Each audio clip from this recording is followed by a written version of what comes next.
Good afternoon, Rough Copy.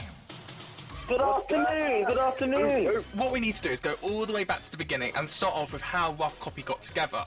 So, before the X Factor, how did you guys actually meet? Let's replay back to 5 years ago. I was at Fairfield Halls in Croydon, doing a talent competition called Seifert Talent, where I bumped into Sterling, which is obviously the member of the group. Bumped into Sterling, approached him, I liked what he was doing, and I just basically told him that we're looking to put together a group, me and the management company at the time, looking to put together a boy group, if he's interested. And yeah, he took his number, swapped, exchanged details, and that was history. And the same procedure was done with Joe. Met him in Crawley at another talent competition showcase thing, where I approached him, and yeah, that's how we got together, basically, through talent. So you had 3 different people, all from different talent competitions. How did you mould yourself into having a specific sound? Did you all have different influences? All had individual influences, but it's just like, because of the way we've grown up and the music we've listened to, it's kind of similar interest anyway. It was always kind of R&B, soul, you know what I mean? So who were your big influences then? Wonders. Michael Jackson, Stevie Wonders, yeah. Yeah, just like, you know what I mean? Loads of the range, like Boyz II Men, and you got Joe Disney, the whole range, man. So, you know, you've got a band, you've come together. Why the X Factor? Because I was listening to an interview of Blue yesterday, and I spoke to the Hoosiers last week on the show, and what I've heard is, the general consensus is, do not go and manufacture TV shows, because, you know, it's better to be a garage DJ and, you know, play around in the garage and get your sound right and then make yourselves up. So why did you kind of go through the fast route of going on a TV programme? To be honest with you, we've been together for 5 years. We've done the groundwork, we've built the foundation in terms of what we want to do and our brand. So an opportunity came up, and we just thought, you know what, this has been a lot of talk in the past, there's been a lot of promises made. An opportunity is here right now, that a platform we can go onto and let the world see our talent, let the world see what kind of group we are and can be, and let's see what happens. It was literally, yeah, we just thought, let's just go on the platform and see what can happen, to be honest with you. What kind of expectations did you have, and did they get met whilst you're on the show then?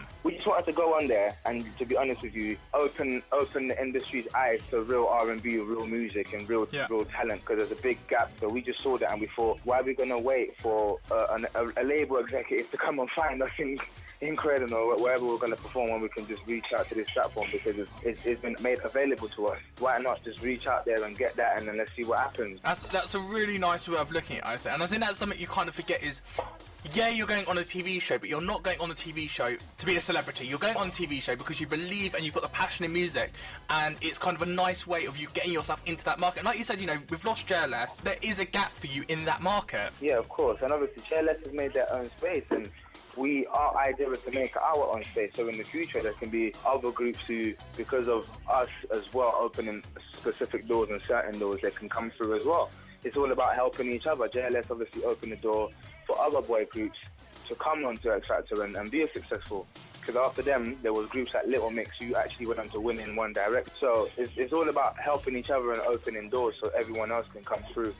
And one of those persons who helped you open that door was Gary Barlow, and he was your mentor. What was it like working with Gary? Because he is, you know, a national treasure to us. Yeah, working with Gary was just, it was amazing. And me personally, I've always kind of listened and kind of, you know, take that, they're legends, you know what I mean, in what they've done and what they've achieved, and everyone knows who they are. So Gary Barlow, it's like everyone knows who he is, and for us to work with him, meet him, and he went from our mentor to our best friend in the time we spent on the X Factor.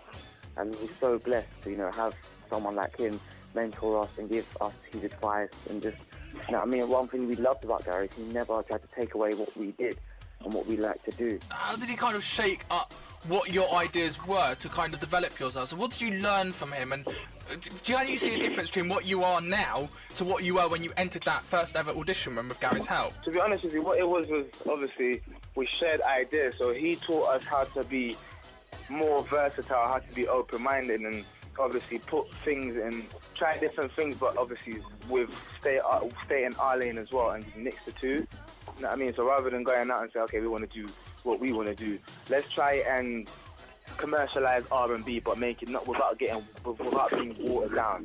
Mix the two. So you got to 4th place on X Factor 2013. you spoke about acceptance. Do you feel accepted that you didn't kind of make the final three? You know, you'd been there that whole time, but you didn't quite get to the final, or you saying, you know, it's fine, we got to full place. Look at the other acts who've done that in previous years. Because in some ways, people like Jan Letts, Rebecca Ferguson, Ollie Murs, and One Direction didn't win. But look how big One Direction is now. Do you think it's kind of, you know, there's a phrase, everything happens for a reason. Do you think, in a way, everything does happen for a reason, and there was a reason you didn't get to that final? When you watch X Factor, you've got to remember it's an entertainment program as well as a singing competition. And certain times really was a lot of the entertainment, and that's what a lot of people said. And when it comes to these programs, you have to entertain because it's a show, and that's how we took it. We took it as a show. We're singers, yeah, they can sing, but we show both sides of what we do. We showed you that, yes, we can sing on certain songs, and then we showed you, yes, we can entertain and fill out the whole stage. But what you're saying about people being successful, I think it's all about the hard work. And, I mean, as soon as you come off the X Factor, when you don't win or, you know, you come fourth, it's almost like your mind frame changes, like, okay, now I've got to work extra hard, and maybe that's, I see it as that pushes you forward, and that spurs you on. Let's go around individually. So what memories are you going to take away? Let's start with Joe. What are you going to take away from the X Factor experience? Personally, I'm going to take away the opportunity was amazing to be on a platform as big as that, and just to be able to perform for millions. Okay, and Kaz? I'm going to take away the hard work that actually goes into a show like the X Factor that no one actually gets to see. And finally, Sterling, what are you going to take away, mate? I'm going to take away the fact that I shared a journey with so much people that had the same passion for music, and we all want the same thing. Amazing. So what's next for Rough Copy? Because you've left the X Factor now. The X Factor final is ahead of us. What is next for you? After coming out of the X Factor, we're just going to be gigging, you know what I mean, working towards our future in terms of like music, getting into the studio, you know what I mean, trying to secure that future for us in terms of a label, home. In the final, we've got Luke, we've got Nicholas, and we've got Sam. Who do we think's going to win? Luke. Sterling? Oh, Nicholas. Nicholas. And Joe? Say Nicholas. Nicholas. And then who do you think is going to... Because I think, for me personally, I'd want Sam to win. You know, I love that kind of... I think she's got such an amazing voice. I think it would stand her in such good stead, kind of, because I think Luke and Nicholas still need to kind of nurture their voices and, you know, spend their time, but I think Sam can kind of go out there. Do you think Sam could also win then, in terms of as the public choosing, or you think, you know, it will go to Luke or Nicholas? Yeah, I definitely think Sam Bailey has an opportunity to win, and I think she might be the one to win, to be honest with you, but if one of the other two guys win, because they're younger, it'll give them that little booster in their career, and